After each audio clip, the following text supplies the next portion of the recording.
literally is like, burn me a CD. And I'm like, you can't play a CD. Maybe me telling them, burn me a CD, they're going to be like, what is this? She used to burn Claudia CDs. wants to light shit on fire is what they think.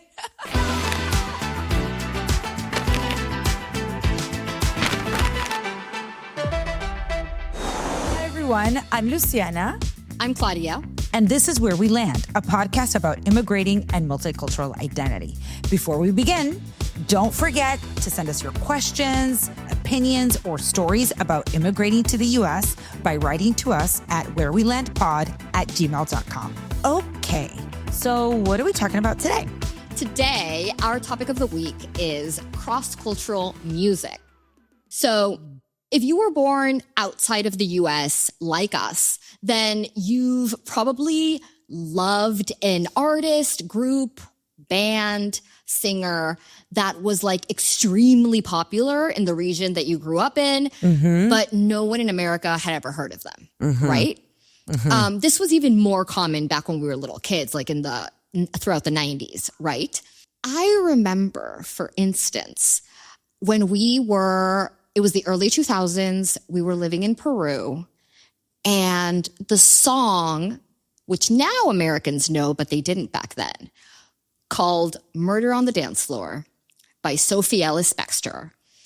It was a huge hit in Europe. It was a huge hit in Latin America for some reason. Like it did make it. Yeah, it was big. Like her video played on MTV Latin America. Yeah. All the time. We loved it. They played it on the radio. Everyone knew the song. And on the dance floor, no pun intended. Yeah. But I remember our two older sisters were living in the States at the time. They were in college. And I remember when they came to visit, because they would come to visit during the summers. And when they came to visit, one of them like heard the song and she was like, what is this music? It's so random that this is popular in Peru. What? I had never heard of this. And I'm like, oh, it's huge here. I love it. And she's like, that is so random. And I remember like, oh, I guess this isn't a thing in the States. Because like she was living in the United States. She had never heard of the song. And all of a sudden she comes to Peru for the summer. And this British chick and her song is like all over the place. And she's like, what are you guys listening to? What kind of music do you get down here? I don't remember this at all. I don't remember I do. this. I remember it. That's why I remember it so much, because I was like, oh, my sister doesn't like it know hit this. you. Yeah. So do you have a memory like that? So yeah, while I don't remember that, I definitely remember other things. Like, and this was probably a little bit later. Like I came to New York in like third year of college or something like that, my junior year of college. And for just a summer, a Peruvian summer, a New York winter for film school. And I listened to, first of all, I got an iPod, which was like, like all the rage. My gosh, now I have music in my hands. And I listened to like all of these news artists. It was like when the Verizon stores, like in New York, you would go and you would like put on the headphones and you would listen to the music. So I got exposed to a lot of stuff that like was not going to be playing in Peru. I remember I discovered Kings of Convenience, which was a group that I became a major fan of. I gotta say, it caught you on later. I loved them. You dragged me to a concert in Peru. They went to Peru to like this really small bar. I think I like joined the fan club, like in Peru. Like I was like a Facebook fan club, whatever. And I think my ticket said ticket number 2. Like when I bought the ticket, like I was such a fan. But anyway, like all of these, the Shins, like all of these other that later trickled. Yeah, they later trickled to Peru. Like they did make it there because I think like by then, like the internet, social media, and all these streaming platforms were like coming to be. But at that time, like it was just very much not a thing. Like even I want to say like something like Dave Matthews Band was not something that you would hear in Peru. Like it would be like a really random, weird dude that was like, oh yeah, I've heard of Dave Matthews. And you're like, yeah, you have? And now like it's also happening to me that like now living in the US that I'm missing so much that I don't get to listen to here. Like unless I'm actively looking for it on Spotify, which thankfully we have platforms like Spotify to put this stuff on. But like I miss Spanish rock, like rock en español, like Mar de Copas, which is a Peruvian group, which is great. Love Mar de Copas. Enanitos Verdes, Cristina Los Imposible. Like all of these little rock bands, not little, very big in Latin America. Yeah. But that you just don't hear here ever. And I like, now I'm tuning into that. So it goes both ways, right? Yes. But like, and here it's like, I'll put it on and my husband has no idea. But he does ask me, he's like, what is this? Oh, what is, and I'll catch him listening to a few songs. Right. You know? Yeah. I feel like that's a way that you and I would interchange music. Like we would exchange music without actually exchanging. Like we would never sit the other down and be like, you need to listen to this. But you would catch me listening to music. Like I would put music on in my laptop in my bedroom and you would come in and grab something from the bathroom or whatever. And you would listen. You'd be like, sometimes you'd be like, oh, Claudia and her weird music. Or sometimes you would be like, oh, what is this? And the same with you. Like I got exposed to all the music you were listening to because you just had it on like your MacBook, your like iTunes or whatever. And I would be like, yeah, oh, I like that one. Let me get that one for myself as well. Yeah. Look, and I miss those moments where people would like share music. Yeah. Maybe younger generations are still doing it, but it was such a thing where it's like you would change CDs or you would like make. People would make you mixtapes. Mix CDs. Oh my God. Do you know, making a friend a mixtape is like a sign of love. It was like, this is how much I like you. When a boy would make you like a mixtape or boys making like, mix CDs for you and writing messages on the top of them, and you're like, he's in love with me.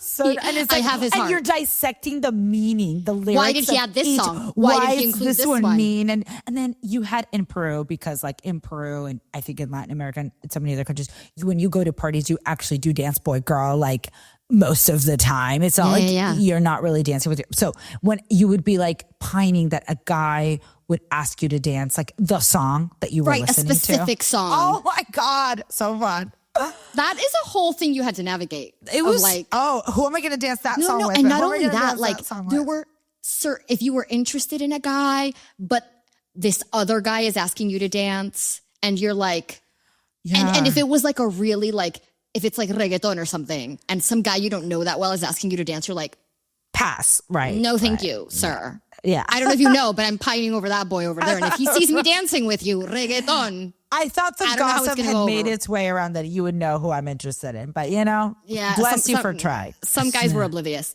Yeah.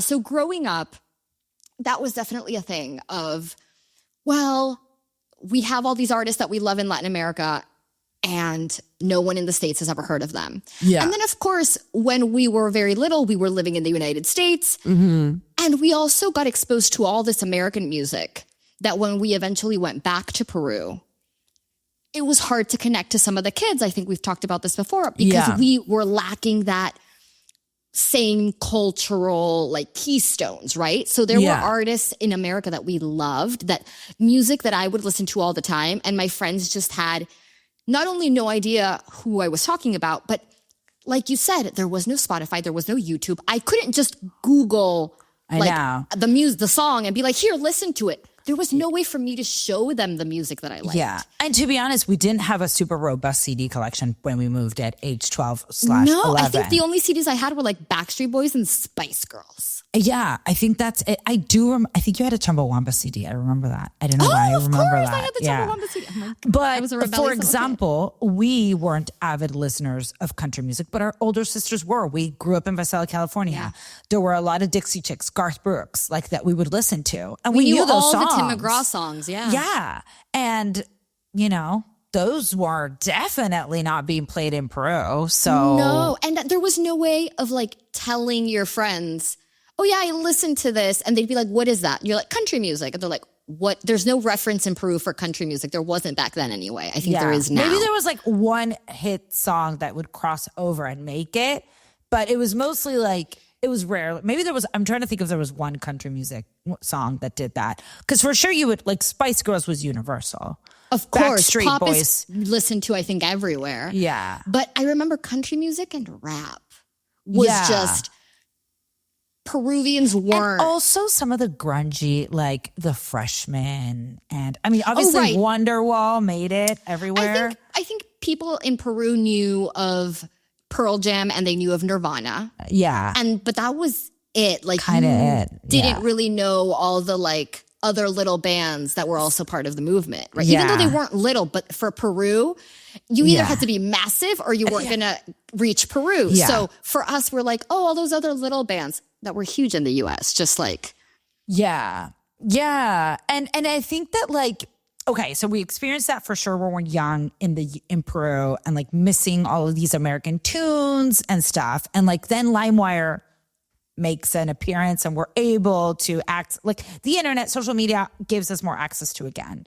But then when we're so ingrained in like this Latin American, like song, like there's like small artists like that are only known in Latin America, and then other bigger artists like Juan Luis Guerra that are like very much you know, and then, but very niche here in the US. If at like, I think Shakira was the first big Latin American artist that I was into that made the crossover. Yes, because, right? Okay, so yes, you're right. Like crossovers had happened before. They were few and far between. Exactly. But like Ricky Martin had crossed over. Yeah, Latin American crossovers, you had like, of course, Selena, you had Gloria Estefan had already happened, you know, in the 80s. Yeah. And then La Macarena, right, which was more like a song that crossed over, but like Los del Rio did not cross over. No. They were two like middle-aged men, so they did not cross over, but the song La Macarena crossed over. Not in a mainstream way anyway. Yeah. Macarena did. And then Ricky Martin comes along. Yeah. With Ole Ole Ole, La Copa de la Vida. And Living La Vida Loca. And Living La Vida Loca, baby. And all of a sudden it's like, oh, El Nino fever and like Latin fever and what's going to happen. But no, it was just, at the end of the day, it was all said and done. It was like, no, Ricky Martin crossed over. Yeah. And then slowly but surely, Shakira. And that was the big turning point for us two millennial girls. Yeah. Because Ricky Martin loved Shakira and were upset and had all her CDs. Of course. Because here's the thing. Ricky Martin, we know him. We love him. We wish him the best. But he's a little older for our generation. He was more of like an older person's dude. And no shade to Ricky Martin.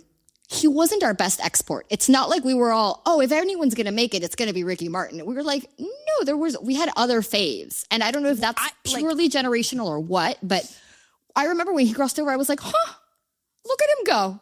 Right. He did it. He really did it. He's using everything God gave him, you know, to cross over. Good for him. Yeah, because we were into, like, we had other, like, as you say, we had other favorites. We had, you know, like, I think, like, Carlos Vives, Juan Luis Guerra, those were our go-to jams. Like Fanny Lu. We had all these like bachata, like party pop singers. Or the reggaeton people, you know? Or los reggaeton, or the rock en español that we were listening to. Which are genres that in Latin America are much more popular than straight pop. And Ricky Martin was doing straight pop. So it was like, oh, that's interesting that that's what crossed over. But then comes Shakira, and she crosses over. And that was the one, like you said, that we were actual heavy-duty fans of this woman. From her first CD, we were like, yes. And we were so bought in.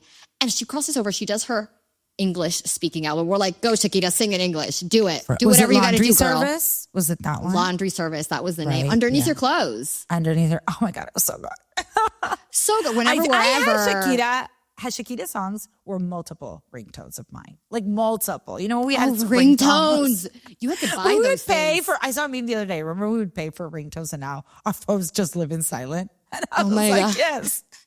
We totally did pay for ringtones. We paid for ringtones. For a long period of you time. had to have your song, you know? Oh, it was important. And there was like, and we would change them often because the songs Or you could change. pick a song on your like whatever the social media platform you were using at the time. You could put like the song, like what is your song, right?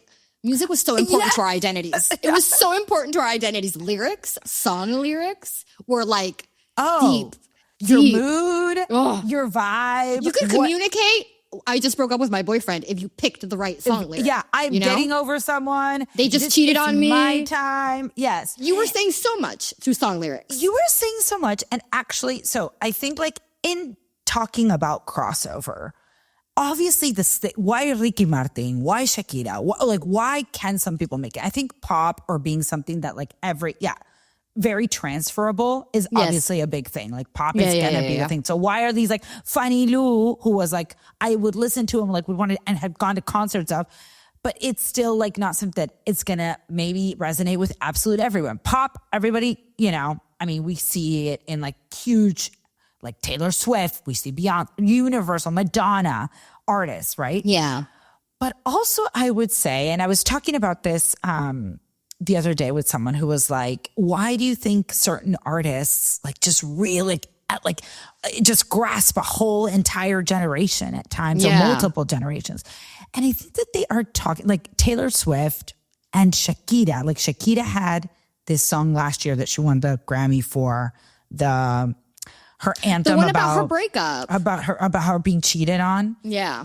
I think it's so raw, specific what she's feeling that every person that's been cheated on can relate. It is a universal sentiment.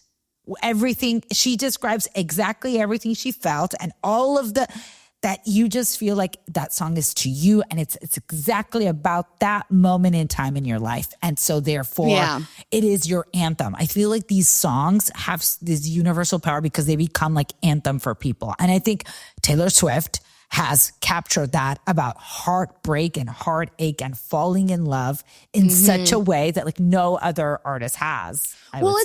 It's that recognition of what, because when people say are like, people are always scared, right? Of like, oh, if I write too specifically about my specific situation, is it not relatable? And it's like, no. That's exactly what makes it relatable, because we recognize as an audience, we recognize what's real. So when you detail a situation to the extent where I'm like imagining every single part of this, I'm like, oh, she really went through that. Right. Because only a person who has been in that place knows all these details of exactly how it was. Yeah. Therefore, I recognize that you went through that and I've been through that. So we're connecting on that same experience. It doesn't matter that the language completely doesn't matter. Different from my specific experience. Exactly. I know that you've been through it. I've been through it. Game recognizes game. I'm in. And what you're singing about exactly has happened to me in other ways, but exactly the same thing. I felt the same feeling way. Was felt. And so it literally like, oh my gosh, just like becomes this anthem. It kind of has this power of their own. It's great. When it happens, it's amazing. It's amazing. I also think something that's definitely contributed to more, like to other genres being able to have this global appeal. Because today, now it's not just pop singers, right? Yeah. And it's not just English speaking pop singers. Like back in the day, it was like the Beatles. It was, you know, and up to today, you know, where you have the Taylor Swifts of the world. But I think now you also have like the soundtrack of K-pop Demon Hunters is like, shot up to #1. So you have all the K-pop bands like achieving that global success. You also see it in Latin America, like Bad Bunny, you know, he's releasing an album and it's going #1 in Billboard. Like, so, and I think what has allowed that has really been just how global everything has become. Social media, of course, playing a huge part, Spotify, YouTube playing huge parts in that. So now you can be like, oh my God, I love this niche band here. You've never heard of it. You don't know what K-pop is. Here, let me show you. And since you're my friend, let's fangirl together. Let's just be fans together. So that's, I think, happening a lot. And I think that first flurry of like Latin American artists in the US, like the Ricky Martin, the Shakira crossover, Enrique Iglesias, when he crossed over, I was like, Enrique Iglesias and Pitbull, which I've been to a concert of, and it's so fun. Like, it's just so, it is like, it's just like, yeah, then you see these collaborations too. And like, you're like, oh, I never saw, well, who was it? Was it Despacito, Justin Bieber and J Balvin. And that was like a huge success. And, of course. And so fun. And it's always, it's that effect, that feeling that people have with like, you secretly love this indie artist. And then like, a year and a half later, they blow up and you're like, finally, everyone recognizes that I have good taste because I've been listening to this person for over a year and a half.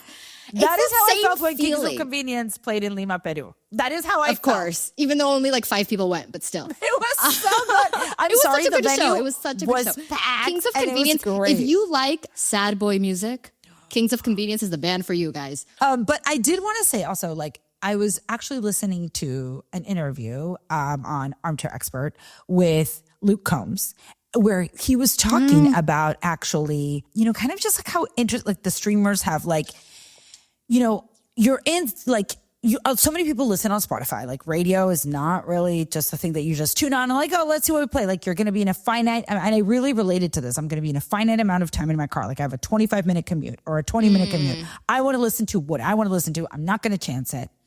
And so you just like have curated playlists, or the algorithm is suggesting stuff that it thinks you're going to listen to or you've already listened to.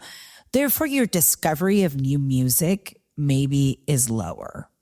And he's like, and that makes it harder for new artists. And I was thinking about that in this, we were just talking about the mixtapes or when someone would share a song. And I wonder how that is changing now. And like, is discovering new music like more trickier? Is it challenging? I hadn't really thought about it like that. I think it is, because when you said, oh, discovering new music through like the mixtape or whatever, I got a mix CD from a friend, and that's how I discovered the Smashing Pumpkins. Like to me, I was little when the Smashing Pumpkins were at their peak, right? I was like 7, 8. So I wasn't listening to them. And to me, it was like older dudes in a band, you know, a 9-year-old girl. I was like, that doesn't seem appealing to me.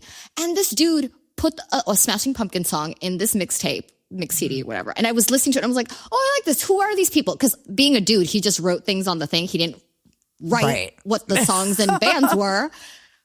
That's a different story. Guys don't do that, apparently. Girls do when they give you a mix CD. Guys don't. Anyway. So, and I asked him and he's like, oh, that's Smashing Pumpkins. I thought you would know them because you like grew up in the States or whatever. And I was like, oh, Smashing Pumpkins. So I looked them up, and because of that dude, that mix CD, now I'm like, oh, Smashing Pumpkins, love them. You know? Yeah. So I do think you're right. And I do think we're also more, because it's more convenient. Like I have any music I want in the palm of my hand. I can choose whatever I want. So I think we turn to comfort of like, oh, let me hear the music from my childhood or from whenever. Exactly. And I do find myself like, oh, I wish I had new music. So like, you know, Spotify has like, you know, has features where like this new music is served. But I wonder, like it's obviously aligned to what I've listened to in the past, my tastes or whatever. And it doesn't feel like new, you know? Yeah. And discovering new music, honestly, it comes with like, it's high risk. It's hit because and you have to be miss. willing. Yeah. Exactly. It's hit and miss. You're not going to like everything. You're going to have to like listen to band. We used to like just turn on the radio and whatever you give me, man. Or we would turn on MTV and it's like, yeah, you'd have to watch some pretty bad videos. You have to sit through the whole music video of some random band you didn't want just because you were waiting for the one you wanted to listen to. Yeah, remember like the top 10 or the top, and you're like just waiting for it for your number. You're like, mine's on number 3. Exactly. But it was, and I remember when I was little, like I remember in my teens, like 13, 14, 15, 16, this is when music hit me hard and it meant something, you know, the lyrics. Right. So those are the ages when I was and we were living in Peru. So I had very limited access to music. So what I would do is the internet was my best friend, because the internet, even though you couldn't listen to music on the internet at that time, what you could do is there were music publications. I wouldn't read a single article. I did not read Rolling Stone. I did not read charts. You mean like charts? I would look at the charts and I would be like, top 10. I don't care if you're 11 and down. I don't care. I'm not paying that much attention to you. But every top 10 of like main charts, like UK charts and US charts, I would look them up. And if I didn't know the artist, I would go on LimeWire and be like, who is this bitch? Download that number 1, number 2, number 3 song. Saved us so much. I would download the song, like whatever song was number 4, whatever it was, and I would listen to it. That's how I discovered The Killers. That's how I discovered because they were That's how you just really? Yeah, because they were in the UK charts before they became popular in the US. They were like really big in the UK. But I feel like the Killers did transfer to Peru pretty quickly. Like I remember a couple of years later, yes, they transferred for sure. And also like they had concerts there. But like Baby Shambles, great UK band. Love them. You know, like that indie. Right, but it wasn't. I mean, again, hey, Kate Moss dated the lead singer. Like, you know what I mean? But yeah, so that was what I would do. And I feel like now all the charts say the same thing because we're all kind of listening to the same thing. And I'm like, and when you grab the countries like top 50 Peru, top 50, like, you know, there are some shared individuals at the top, you know, like, and yeah, I don't know. I feel like it's less variety, less conducive. So I hadn't really thought about it until I heard it on the podcast.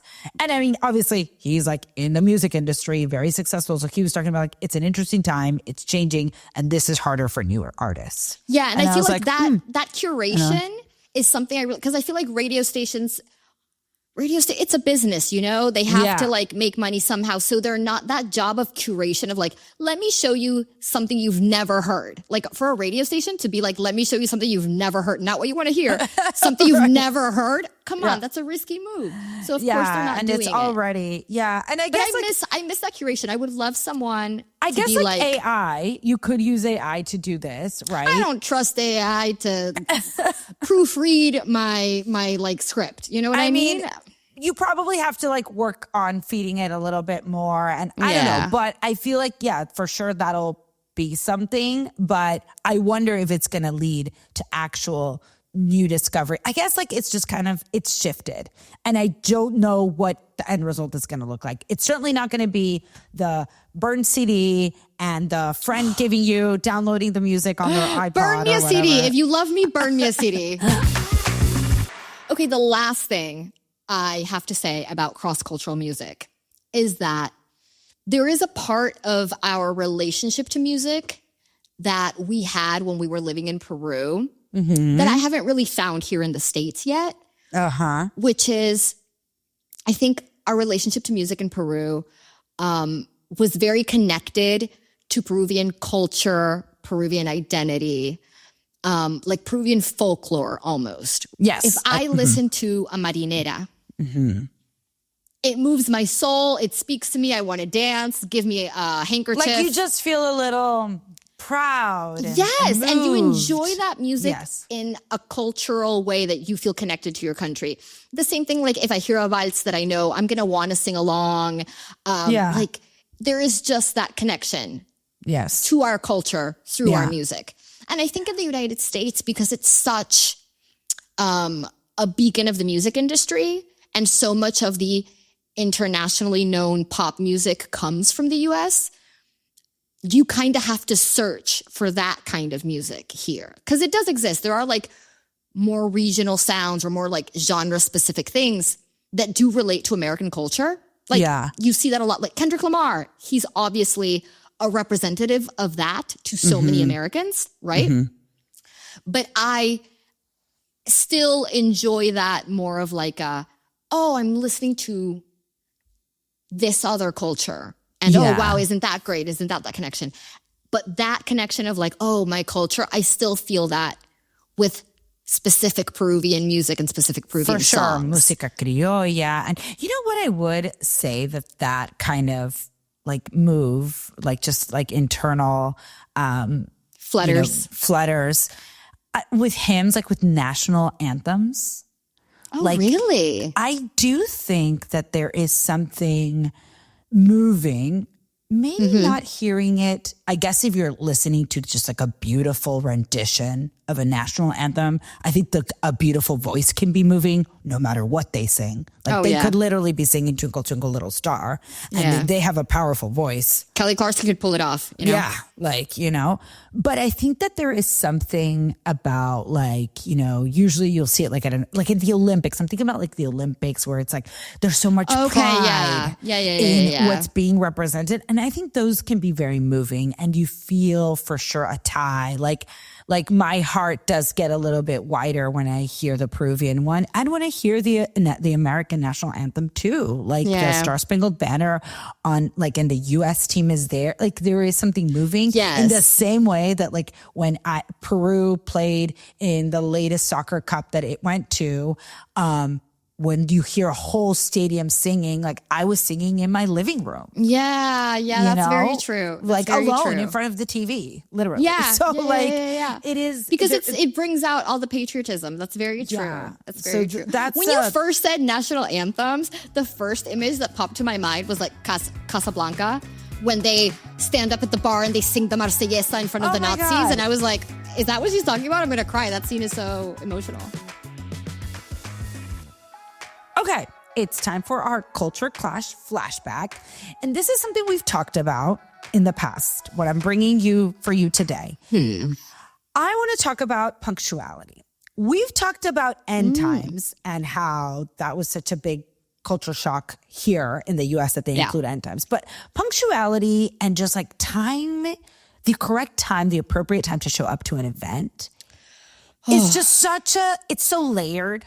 Different. And like I love that punctuality can be layered. I mean, if you're Peruvian, it's layered for sure. Yes. For sure. Like, okay, so like it's not a secret that just like people show up later, in Latin America. It's a well-known stereotype. It exists for a reason. It is true. And I think that like obviously since we had grown up in the US when I went to Peru, like knowing that the majority of people, if you say your party starts at 8:00, is because you want people to arrive at 9, which is something that you have to navigate. Start arriving at 9. So it's like you would say, my party's at whatever time, 1 hour before the actual time you wanted the party to start. Or else, like, you're just like... And everyone knows you're doing that. So like when you receive an invitation, you're like, oh, they say it starts at 9. Okay, we'll go at 10. 10. I'll leave my house at 10. I'm like, why, right? And then like, I know. I'm here very much being like, oh no, the time that it is, like if it's 6 p.m., people are showing up you can expect someone at 6:05. Not be more than 10, 15 minutes late. Like, right. No. Like, so it's just like navigating that and just, it's so much like, why do we do this to us? Like, I was like, I want people to show up at 8, but you also have to be ready by 7 just in case. It's just like there's so many things to navigate with that. Yes, it was very frustrating. Like I don't like it. I didn't like it either. I think this is very much where like our growing up in the States comes out because I at least, and all my friends know this now, because if someone said 7, my ass was there at 7. And if no, and I don't know if you remember this, but because I need to be out of there by 9. Yes. No. But seriously, that was not me. I would stay like. Oh whatever, no, I would show up at the time that was agreed upon, and 2 things happened. One was, ever since I've been like a wee little lad, wee little lass. I would always carry a book with me. Remember, I always had a book in my purse. I would always carry a book wherever I was going. So if I showed up somewhere and no one else was there, I'm like, well, I guess we're getting through several chapters. So that was one. And then the other thing that would happen is I noticed that I made a lot of really, really close friends that way, because what would happen is if it's your birthday at your house, you say 7:00, I show up at 7:00. You and I get one-on-one time for 1 hour. For 1 hour, yeah. For 1 hour. And you know me, I can talk to a wall, I can befriend anything. So me and this person who was maybe a friend of a friend, by the time the guest showed up, I was helping whip out the beers. And they were like, oh my God, you guys are like so close. I'm co-hosting. And people are like, oh my God, Claudia's like so close with her. I'm like, I am now, bitches, because you guys weren't here. So, and I've made there's a couple of people that have become really close friends of mine. And when I think about how we became close friends, like Vasco Boluarte is a guy that to this day, the reason we became super close friends is because we would go drinking. He's part of my lawyer friends. And we would go drinking once a month, everyone together. And I would always show up on time and he would show up like 20 minutes after me. And so the two of us would like chat for 40 minutes straight without the rest of the guys. Right. And so after a year of that, I'm like, Vasco's like one of my best friends, guys. I talk to him all the time. Right. One-on-one. Yeah, no, I did not appreciate, like, I hated having to do the math of like, okay, well, I'm going to invite everyone at 7. So I just have to be ready at 8. Like, wait, but I actually do have to be ready at 7:30 in case someone decides to show up before the hour. Just like, it's just so much extra admin So that no one extra. wants to be calculating. And here, Plus, you have like- to calculate, what do you call it? Traffic? yeah, it's So just, you're like, if I want to actually get there at 10, it's going to take me 40 minutes of driving. yeah. It's I don't too know much. if that's changed or not, but I hope it has. I still show up on time, so it doesn't matter if it's changed or it hasn't. I'm going to be there with a book or chatting someone up. That's just how it's going to go. Lastly, it's time for our current faves, and it's my turn to share a current fave. And I want to talk about the U.S. Open. Oh my gosh, it just wrapped up. It did just wrap up. Fun. I love. Did you watch the final? One of our, of course. And I was So rooting good. for Carlitos. And Obviously, he got it done. He got it done. Destroyed. I was shocked. I did not expect him to win. I was know. like, Sinner's going to whip him. I did. I was like, oh, Carlito, but I did not expect him to. It was very aggressive. He was aggressive. He was good. He was great. Like, that match started from the first point. Like, how strong, how hard that ball was being thrown. Boom, boom, boom. I was like, oh my God, Carlitos brought it. Just brought it. So, yeah, we went. I got to go to the U.S. Open. I did not go to the final, but I did go see one of Carlitos' matches. Fun. Yeah, so I saw him win. He is so tall in person. Like, so freaking tall. And like, but if you see it though, compared to like Sinner at the end. Yeah, Sinner is lanky and looks, huge. but I don't know how tall Sinner is, but he's a giant because Carlitos, I saw him in person and I was like, I thought Carlitos was like in the TV, he doesn't look as tall, but he's huge. Yeah, because I don't think he, like for a tennis player, he is that tall, right? Well, Like, tennis players are tall in general, yeah. because I think he's like, let me But see. I saw him walking around and I was like, this man is 6 something. But yeah, anyway. Yeah. Loved it. So there's been a lot of press coming out of the US Open of people being like, oh my gosh, it's like the worst of the Grand Slam tournaments because like the fans are just noisy and rowdy and they never shut up and they're drunk. And listen, is that true? Yes. But It's fun. But I still had the best time. Like, I know. and I get it because like tennis is not like the NFL or baseball or the NBA. Or going to a soccer match. No. Right? Yeah. Tennis is more like golf where you're supposed to be very silent during gameplay. Right. And then once the gameplay is over, then you can like clap or cheer or say whatever you want to say. But you're being like the ref is constantly shushing you for the guys to start gameplay, right? Right. But yeah, there's something about the US Open crowds that were like, That was just like, yes, let's go. And like drinking and taking photos and all the celebs. there's a like- lot of chatter is what I want to say. Like there was just, you could constantly hear people talking around you even while the match was going on. And I was like, okay, I understand why tennis fans won't like this, but I didn't mind. I was like, it was just chatter. Yeah, Like it I was went fine. a couple years ago, and I gotta say, I loved it. I thought it was fun. But I mean, again, I like tennis, just like, you know, the average person. I don't think I'm like a hardcore fan. So for me, it's like, I don't mind this at all. This is fun. You know? It was so much fun. But I do understand the hardcore tennis fans because there was an energy, let's say, of like, let's get shit faced. You know? That kind of fan showed up to the US Open this year. Right.